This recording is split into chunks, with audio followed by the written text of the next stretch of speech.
পতিতাদের মেয়ের মতো বেশ্যের মতো ঢং ঢং ঢং ঢং করে বাজার ঘাটে দোকান পাশে এখনো ঝুড়ে জিলাপি কিনে। মুরব্বী সাহেব, আপনাকে তো শতদিন বলেছি, শতদিন জালসা শুনতে আসার আগে পরিবারকে সতর্ক করে আসবেন। পরিবারের কোনো ছেলে মেয়ে যেন বাইরে আড্ডা না মারে। আপনার আজকে উচিত ছিল, করণীয় ছিল, মাগরিবের সালাত আদায় করার পূর্বেই ছেলে মেয়ে স্ত্রীকে বলতে দেই, শোন আজকে তোদের এই কালিয়াচকে জালসা আছে, অতএব দূর দূরান্ত থেকে লোক আসবে, তোরা বাইরে ঘোরাঘুরি করবি না। ছেলেকেও বলতে হতো, মেয়েকেও বলতে হতো। ছেলেকে তো বলেননি সেটা আলাদা বিষয়, মেয়েকেও বলেননি। নইলে ওই মেয়েরা পতিতাদের মেয়ের মতো বেশ্যের মতো ঢং ঢং ঢং ঢং করে বাজার ঘাটে দোকান পাশে এখনো ঝুড়ে জিলাপি কিনে। এখন পর্যন্ত আড্ডা মারে। ওর বাপ বলতে পারেনি, নিষেধ করেনি কেন? বলা উচিত ছিল, বলতেও তাই মেয়ে, আজকে যদি সন্ধ্যার পর বাড়ি থেকে বেরিয়েছিস তো দাঁত ভেঙে দেবো মেরে। আজকের পর থেকে তুই অন্তত সন্ধ্যার পর আজকে বেরোবি না। অনেক লোক আসবে জালসা শুনতে, যত লোক থেকে দেখবে সব লোক যত পাপ করবে, তোর পাপ আর আমার পাপ একাই তত হবে। বুঝতে পারেননি? এক পাপ তিন ভাগে বিভক্ত, এক পাপ তিন ভাগে বিভক্ত। এক, মহিলাকে যত মানুষ দেখবে তারা সবাই যত পাপী, এই মহিলাটা তত পাপী, মহিলার বাপ তত পাপী। আবারও শুনুন, একটা নারীকে যদি 1 কোটি মানুষ দেখে, 1 কোটি মানুষ যত পাপ করবে নারীকে দেখে, ওই 1 কোটি মানুষের পাপ এই নারীর হবে আর বাপের হবে। বলেন তো মুরব্বী সাহেব, তাহাজ্জুদের সালাত দিয়ে জান্নাত কিনতে চাইছেন মেয়েকে সবজিওয়ালার কাছে ঝুড়ি জিলাপির দোকানে পাঠিয়ে? মানবতা নেই, হিতাহিত জ্ঞান নেই নাকি? নাকি মাথাতে যাচ্ছে সবই গোবর ভরা মগজ বিক্রি করে খেয়েছেন? লজ্জা হয় না কেন? হায়া হয় না কেন? ইতস্তবোধ হয় না কেন? বোধগম্য হয় না কেন? মহিলারা রাস্তাতে ঘোরাঘুরি করছে কেন এখন পর্যন্ত? বলেন। ছেলেরা ঘোরাঘুরি করছে এখন পর্যন্ত। এই ছেলে, তোমাদেরকে বলছি, মাথাতে কানে শুনতে পাও না তুমি? এখন পর্যন্ত রাস্তাতে আড্ডা মারো মানে? তোমার বাপ তো কিছু বলে না, সেই জন্য মনে করছো আমি তোমাকে ছাড় দিয়ে কথা বলতে এসেছি? অযোগ্য ছেলে কোথাকার। দেখেন ওর কথা কোনো কানাই যায় না, এখনো দাঁড়িয়ে আছে। ওকে যদি এখন শিক্ষিত ছেলে বলেন তাহলে মূর্খকে? যারা এখন পর্যন্ত রাস্তাতে দোকান পাশে আড্ডা মারছে, চায়ের দোকানে এখন পর্যন্ত যারা বসে আছে, ওদেরকে যদি শিক্ষিত বলেন তাহলে আসলে মূর্খকে? বলেন। আল্লাহ রসুল এমনিই বলেছে বিদ্যা উঠে যাবে আর মূর্খতা আকাশ থেকে বৃষ্টির মতো বর্ষণ হবে, এমনি বলেনি আল্লাহ নবী। আল্লাহ নবী কি আমাদের পূর্ব লক্ষণের হাদিস বলতে গিয়ে তিনি বলছেন, ইয়াতাকারাবুজ জামান, যুগ ঘন হয়ে যাবে, ওয়াইকবাদুল ইলম, বিদ্যাকে তুলে নেওয়া হবে। একটা হাদিস। আর একটা হাদিস বলি তারপরে ব্যাখ্যা। আব্দুল্লাহ বিন ওমর রাদিয়াল্লাহু তাআলা আনহু থেকে বর্ণিত, তিনি বলেন রাসূল সাল্লাল্লাহু আলাইহি সাল্লাম বলেছেন, কিয়ামতের পূর্বে মানুষ যে যাকে পারবে হত্যা করবে। কিয়ামতের পূর্বে মানুষ যে যাকে পারবে হত্যা করবে। 2, বিদ্যাকে তুলে নেওয়া হবে। ওয়ায়ানজুল ফিহাল জাহাল, মূর্খতা আকাশ থেকে বৃষ্টির মতো বর্ষণ হবে, বৃষ্টির মতো মূর্খতা। এ কথা মুহাম্মদ সাল্লাল্লাহু আলাইহি সাল্লাম 1450 বছর পূর্বে বলেন। যে ছেলেরা এখন পর্যন্ত রাস্তাঘাটে, মহিলারা, ছেলেরা, মুরব্বীরা চায়ের দোকানে এখন পর্যন্ত আড্ডা মারছে, এদেরকে যদি শিক্ষিত বলেন আসলে মূর্খকে? আচ্ছা বলুন তো, প্রশ্ন আপনাদেরকে ছুড়ে দিই। রাসূল সাল্লাল্লাহু আলাইহি সাল্লাম বললেন মূর্খতা বেড়ে যাবে, শিক্ষিত মানুষ কমে যাবে। আপনাদের কালিয়াচকে আজ থেকে 30 বছর আগে যত শিক্ষিত মানুষ ছিল, আজকে তার চেয়ে বেশি না কম? বেশি। তাহলে আল্লাহ রসুল মিথ্যা কথা বলেছেন? নাউজুবিল্লাহি মিন জালিক। আল্লাহ রসুল মিথ্যা কথা বলেনি। আমি আর আপনি আল্লাহ রসুলের কথাকে বুঝতে ভুল করেছি, তাই এদের সকলকে শিক্ষিত বলেছি। দেখবেন আপনি শিক্ষিত কিনা, একটু দেখবেন, একটু আমার দিকে তাকান, একটু আমার দিকে লক্ষ্য করেন। সম্মানিত উপস্থিতি, মহান আল্লাহ তাআলা বলেন, ওয়াক্কারনা ফি বুয়ুতিকুন্না ওয়ালা তাবারুজনা তাবারুজাল জাহিলিয়াতিল উলা, পৃথিবীর নারী তোমরা বাড়িতে অবস্থান করো জাহিলিয়াত নারীদের মতো, বর্বরতা যুগের মতো অসভ্যতা যুগের মতো বেহায়া নির্লজ্জ নারীদের মতো নিজেদেরকে প্রদর্শনে দিয়ে রাস্তাঘাটে চলাচল করো না। তোমরা বেহায়া হয়ে মাথার কাপড়কে ফেলে দিয়ে, পেটের কাপড়কে ফেলে দিয়ে জাতিকে জাহান্নামের দিকে ঠেলে দিয়ে রাতের বেলায় তাহাজ্জুদ দিয়ে জান্নাতকে চেষ্টা করিও না। বেহায়া নারী, তোমরা বাড়িতে অবস্থান করবে, জরুরি প্রয়োজন ছাড়া ঘর থেকে বের হবে না। জরুরি প্রয়োজন। এখন আমার দিকে তাকান। এখন যত নারী রাস্তাঘাটে ঘোরাঘুরি করছে, ওই সব নারীকে আর তার বাপকে আর তার ভাইকে মূর্খ হিসেবে টেবিলের উপরে রেখে দেন। রাখলেন? একটু কথা বলেন আমার সাথে। রেখেছেন? টেবিলের উপরে রাখেন। 2, মহান আল্লাহ রাসূল সাল্লাল্লাহু আলাইহি সাল্লাম বলেন, পৃথিবীর মানুষ, তোমরা তোমাদের ছেলে মেয়েদেরকে সালাতের আদেশ করো। তোমরা তোমাদের ছেলে মেয়েদেরকে সালাতের আদেশ করো। এখন 10 বছর পার হয়ে গেছে, যে ছেলে মেয়ের, ওই ছেলে মেয়েগুলো যারা সালাত আদায় করে না, ওই ছেলে মেয়েকে তার বাপ মাকে মূর্খ হিসেবে টেবিলের উপরে রেখে দেন। রেখেছেন? 2, 3, রাসূল সাল্লাল্লাহু আলাইহি সাল্লাম বলেন, সালাসাতুল লা ইউকাল্লিমুহুমুল্লাহু ইয়াওমাল কিয়ামা, আল্লাহ তাআলা 3 শ্রেণীর মানুষের সাথে কিয়ামতের মাঠে কথা বলবেন না। আল্লাহ তাআলা 3 শ্রেণীর মানুষের সাথে কিয়ামতের মাঠে কথা বলবেন না। তার এক শ্রেণীর মানুষ আল মুসবিল, যারা লুঙ্গি প্যান্ট পায়জামার টাকুর নিচে পড়ে, তাদের সাথে আল্লাহ তাআলা কিয়ামতের মাঠে কথা বলবেন না।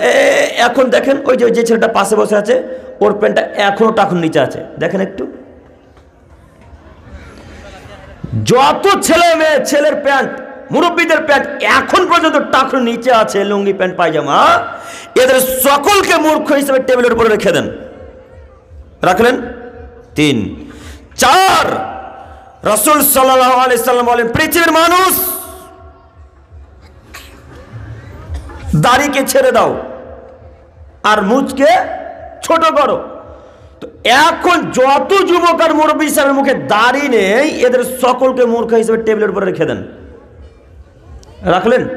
4, 5, রাসূল সাল্লাল্লাহু আলাইহি সাল্লাম বলেন, পৃথিবীর নারী, তোমরা বাড়িতে অবস্থান করো, জরুরি প্রয়োজন ছাড়া ঘর থেকে বেরোবে না। আল্লাহ রাসূল এবার বলছেন, আল মারাতু আওরাতুন ফাইদা খারাজাত ইস্তাসরাফা শাইতান, নারী হচ্ছে গোপন বস্তু, নারী হচ্ছে মিঠা বস্তু, মহিলা হচ্ছে গোপন বস্তু, মহিলা হচ্ছে মিঠা বস্তু। ফাইদা খারাজাত ইস্তাসরাফা শাইতান, যখন নারী ঘর থেকে বের হয়, শয়তান তখন তাকে নগ্নতার প্রতি উৎসাহিত করে তোলে। শয়তান তখন বলে, মহিলা তুমি মাথার কাপড়কে ফেলে দাও। শয়তান তখন বলে, পেটের কাপড়কে সরিয়ে দাও। শয়তান তখন বলে, একবার চুলগুলোকে নাড়ো, একবার ডান দিকে যাও, একবার বাম দিকে চলো। যত মহিলা রাস্তাঘাটে চলাচল করা, মাথার কাপড় বুকের ওড়নাকে ফেলে দিয়ে রাস্তাঘাটে চলাচল করে, এদের সকলকে মূর্খ হিসেবে টেবিলের উপরে রেখে দেন। রাখলেন? 5, 6, মহান আল্লাহ রাসূল বলেন, পৃথিবীর মানুষ, তোমরা যে কোনো সৎ কাজ করার পূর্বে সাম্মিল্লাহ, বিসমিল্লাহ বলো।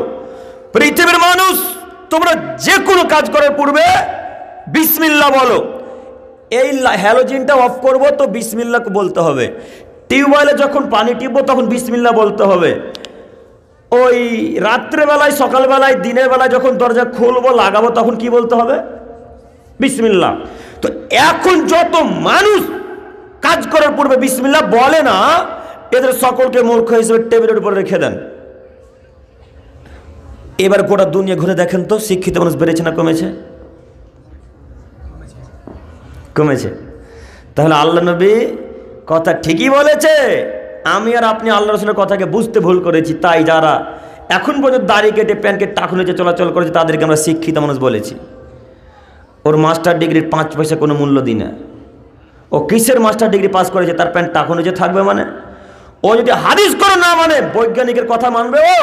বৈজ্ঞানিক এখন প্রমাণ করে দিয়েছে, এই টাকুর নিচে অনেক হরমোন থাকে, হরমোন, যৌন শক্তি ক্ষমতা অনেক থাকে এখানে। এটা যখন ঢাকা পড়ে যায় তখন যৌন ক্ষমতা কমে যায়। এটা যখন ঢাকা পড়ে যায় তখন যৌন ক্ষমতা কমে যায়। আর যত এখানে হাওয়া লাগবে, বাতাস লাগবে, তত যৌন ক্ষমতা বেড়ে যাবে। বৈজ্ঞানিক এখন প্রমাণ করেছে। আল্লাহ তাআলা 1450 বছর আগে বলেছেন, পৃথিবীর মানুষ, তোমরা লুঙ্গি প্যান্ট পায়জামা টাকুর নিচে পড়ো না। বলুন মাস্টার মশাই, আপনার প্যান্ট এখন পর্যন্ত টাকুর নিচে আছে কেন? কিসের আপনি শিক্ষিত মানুষ? কিসের আপনি শিক্ষিত ছেলে? কিসের আপনি শিক্ষিত যুবক? জি না, অসম্ভব হতে পারে না। বুখারী মুসলিমের হাদিস ফেলে দেওয়ার কখনো নয়। 1450 বছর থেকে বুখারী মুসলিমের হাদিস পড়ে আছে। আজ থেকে 50,000 বছর পর যদি এমন মেশিন তৈরি হয় যেই কথা আদম আলাইহিস সালামের কথাকে আঁকড়ে ধরে নিতে পারে, এদিকে তাকান, এটা এক ধরনের একটা মেশিন বৈজ্ঞানিক আবিষ্কার করেছে। এই মেশিন যদি আদম আলাইহিস সালামের যুগের কথাকে ক্যাচ করতে পারে, আদম আলাইহিস সালামের যুগের কথাকে যদি ক্যাচ করতে পারে যে আদম আলাইহিস সালাম সেদিন হাওয়া আলাইহিস সালামের সাথে কি কথা বলেছিল, এই কথা যদি মেশিনে ক্যাচ করে নিতে পারে, আর এই বুখারী মুসলিমের হাদিসকে যদি ক্যাচ করতে না পারে, তাহলে এই মেশিন মিথ্যা, এই মেশিন ভুল, মেশিন ভালোভাবে তৈরি করতে পারেনি। কেন? বুখারী মুসলিম এমন একটা হাদিস যার সন্দেহের কোনো অবকাশ নেই। বুখারী মুসলিম এমন একটা হাদিস যার মধ্যে সন্দেহের কোনো অবকাশ নেই, বিন্দু মাত্র সন্দেহের কোনো অবকাশ নেই। সম্মানিত তিনি ভাই ও বোন, বলছিলাম এই বুখারী মুসলিমের হাদিসে মুহাম্মদ সাল্লাল্লাহু আলাইহি সাল্লাম বলেন, শিক্ষা কমে যাবে, বিদ্যা উঠে যাবে, মূর্খ মানুষ আকাশ থেকে বৃষ্টির মতো বর্ষণ হবে, মূর্খতা বাড়তেই থাকবে। সম্মানিত মুরব্বী সাহেব, যত ছেলে মেয়ে এখন পর্যন্ত ঘোরাঘুরি করছে, এদের কোনো বাপ কোনো গার্জেন শিক্ষিত নয়। যদি কেউ শিক্ষিত দাবি করতে চাই, আসুক আমার সামনে, বলুক আমি শিক্ষিত মানুষ। শিক্ষিত দাবি করতে হলে মেয়েকে বাড়ি তাকে সতর্ক করে আসতে হবে, শোনো আম্মু, আজকে কালিয়াচকে জালসা আছে, আম্মু অন্তত তুমি ঘর থেকে বেরোবে না। আর যদি বাড়ির থেকে বের হওয়ার একান্তই প্রয়োজন হয়, তাহলে তুমি আম্মু বোরখা পরে চাদর গায়ে দিয়ে সুন্দর করে মুখমণ্ডলকে ঢেকে তোমাদের যে জায়গা করা আছে সেই জায়গাতে গিয়ে বসবে।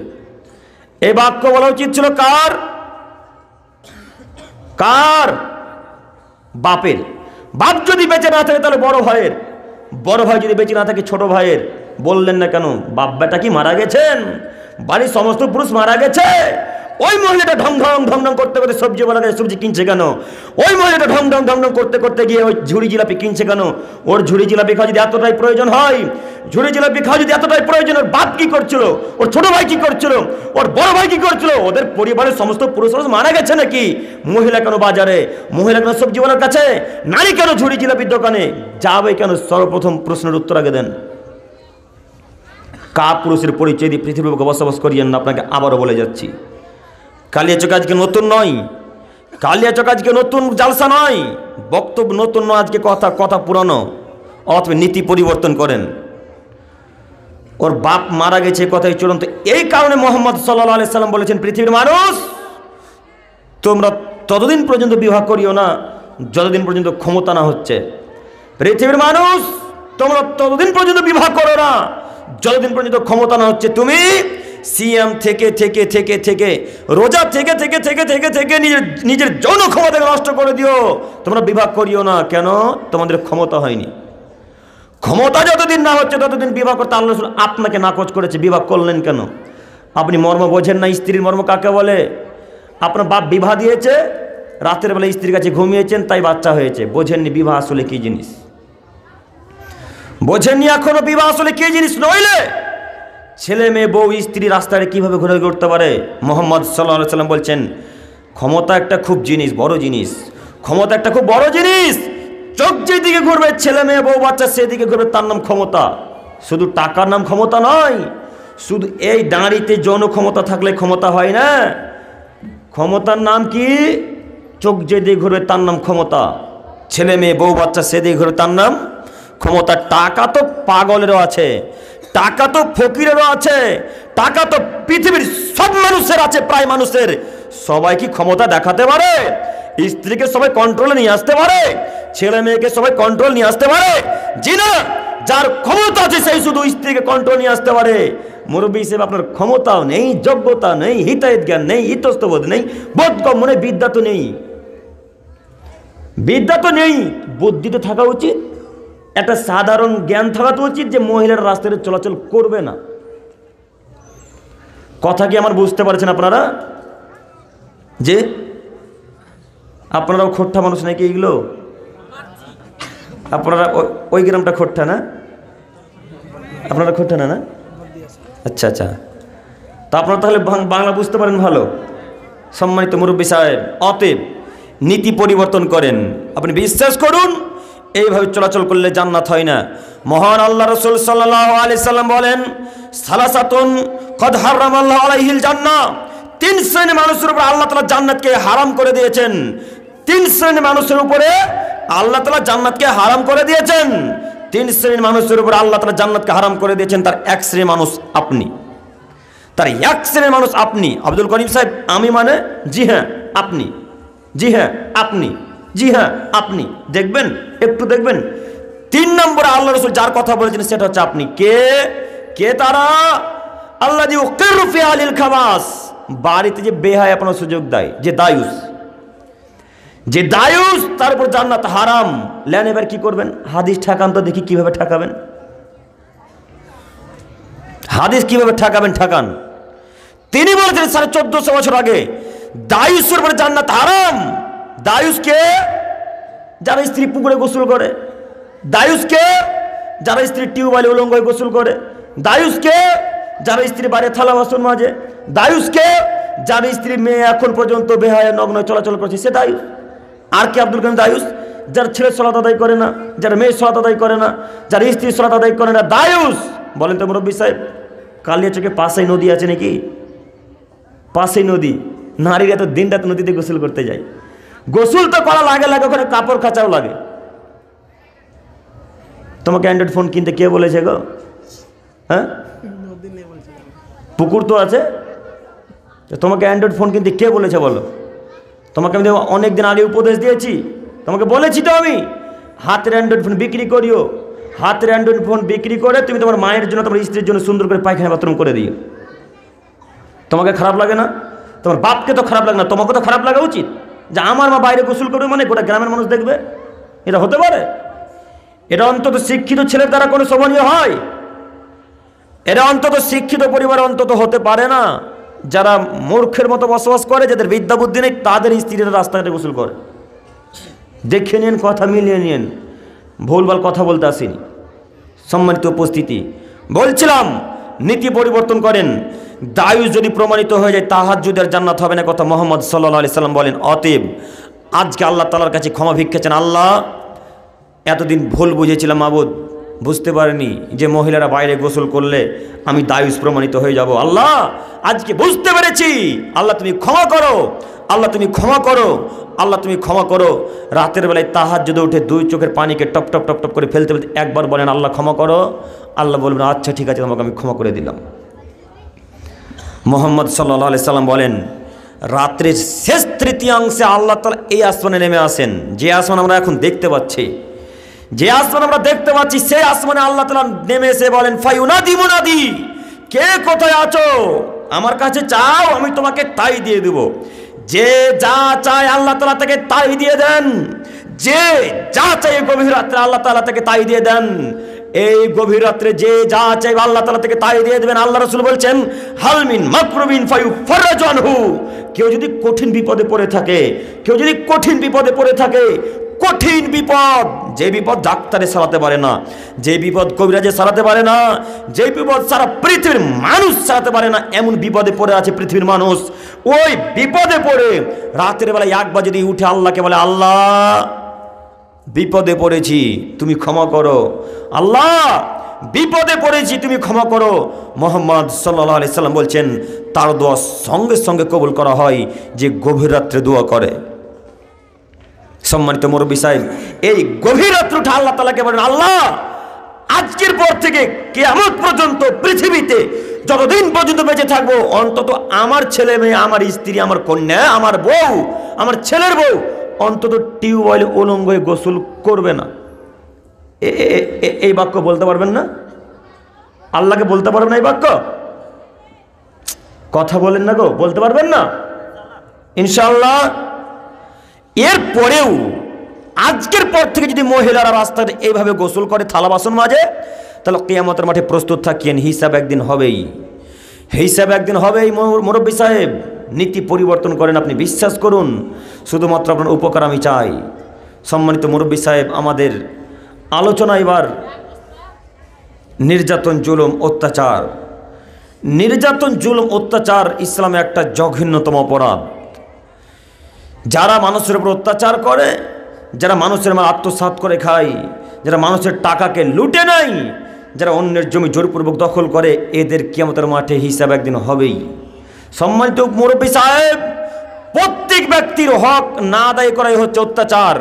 ছেলের হক যদি না আদায় হয় সেটা হবে অত্যাচার, মেয়ের হক যদি আদায় না হয় সেটা হবে অত্যাচার, স্ত্রীর হক যদি না আদায় করতে পারে সেটা হবে অত্যাচার। আর অত্যাচার যদি হয়ে যায় কিয়ামতের মাঠে প্রত্যেক ব্যক্তিকে, অত্যাচারিত ব্যক্তিকে নেকি দিয়ে বুঝিয়ে দিতে হবে, প্রত্যেক ব্যক্তিকে নেকি দিয়ে বুঝিয়ে দিতে হবে। আচ্ছা মুরব্বী সাহেব, এখন আপনার 3টা ছেলে, তো 3টা ছেলের মধ্যে ছোট ছেলেকে সব জমি জায়গা লিখে দিয়েছেন, এখন 2 ছেলে কি করবে? কথা বুঝতে পারেন না মনে হয়।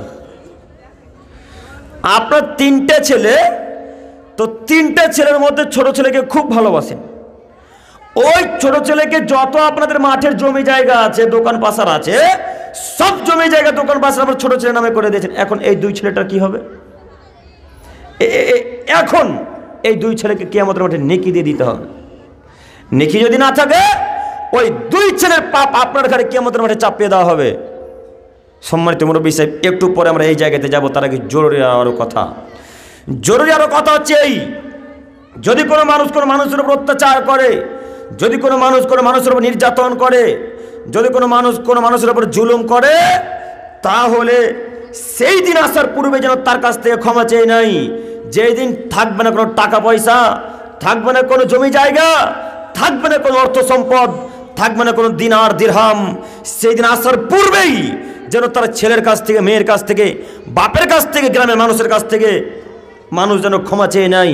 সম্মানিত উপস্থিতি, মহান আল্লাহ তাআলা বলেন, মা লিয-যালিমিনা মিন হামিম, পৃথিবীর মানুষ তোমরা শোনো, অত্যাচারী মানুষের জন্য কোনো দরদি বন্ধু থাকবে না কিয়ামতের মাঠে।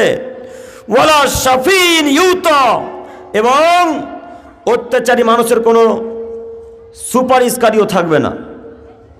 কোরআন মাজিদের আয়াত একটু ভালোভাবে শ্রবণ করুন।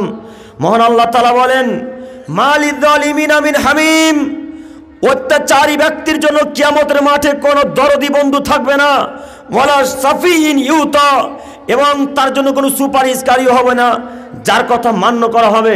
একটু আমার দিকে তাকান, একটু আমার দিকে তাকান।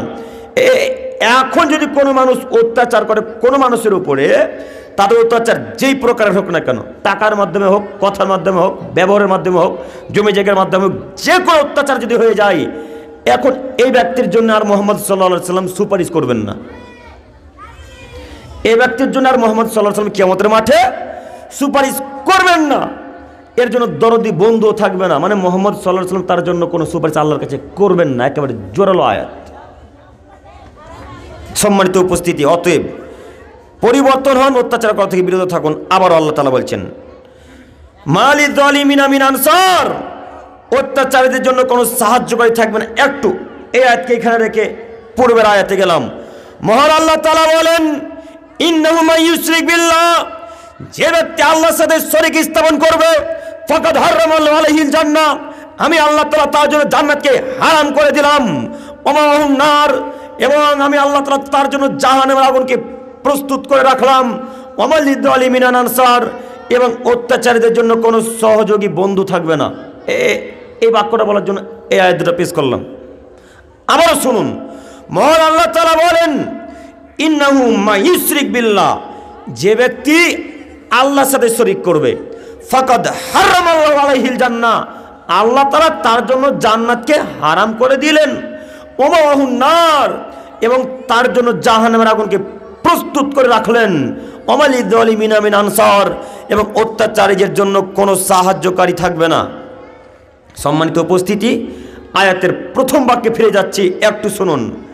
তিনি বললেন যে শিরক করবে তার জন্য জান্নাত হারাম, যে শিরক করে মারা যাবে তার জন্য জান্নাত হারাম, যে শিরক করে মারা যাবে তার জন্য জান্নাত হারাম। এখন একটা কথা হচ্ছে, এখন যেই হুজুর মাজারে সিজদা করছে, মাজারে সিজদা করাচ্ছে, এই হুজুরের কি হবে? এখন বলেন কথা। যেই হুজুর সিজদা করছে, জনগণকে আদেশ করছে, পৃথিবীর মানুষকে, গ্রামের মানুষকে, সমাজের মানুষকে শিরক করাচ্ছে, বলেন এখন এই হুজুর এই সমাজের মানুষের কি হবে? সম্মানিত মুরব্বী সাহেব, এই হুজুর যদি জান্নাতে চলে যায় শিরক করার পর, তাহলে ইসলাম মিথ্যা ধর্ম। নাউজুবিল্লাহি মিন যালিক। ইসলাম মিথ্যা ধর্ম নয়, ইসলাম চূড়ান্ত এক সত্য ধর্ম।